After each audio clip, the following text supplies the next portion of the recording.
Avec la disparition de l'une des principales attractions du plus grand parc national du pays, on craint que le nombre de visiteurs ne baisse, mais plus inquiétant encore est la perte de revenus potentiels après la suspension de la chasse. En dépit des controverses qui l'entourent, la chasse aux animaux sauvages est cruciale pour le tourisme, générant un revenu estimé à 100 millions de dollars par an.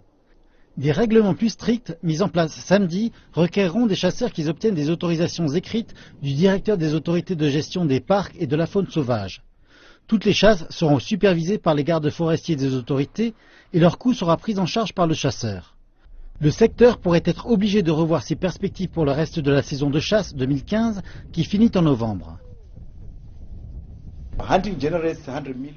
La chasse très sérieuse génère 100 millions par année et manifestement, le parc national Hwanga est la zone contiguë sur des terrains de premier ordre en termes de chasse. Donc le volume, sinon 50% de ce revenu, sera dérivé de cette zone.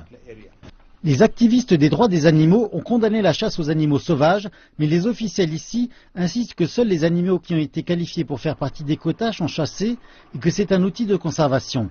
Mais le tollé mondial appelant à une interdiction de ce sport gagne du soutien. Il va à l'encontre du secteur du tourisme du pays. Les officiels du secteur du tourisme enregistrent des annulations, particulièrement dans la zone de Hwanghae. Les opérateurs de safari disent que les réservations faites pour le reste de l'année avoisinaient les 5 millions de dollars, mais avec la suspension, elles ont été soit annulées, soit repoussées à la prochaine saison. Cela signifie que ce revenu sera perdu cette année. Initialement, les revenus du tourisme devaient croître de 5% cette année, mais suite aux conséquences de l'affaire du lion Cécile, ces chiffres devront être revus à la baisse.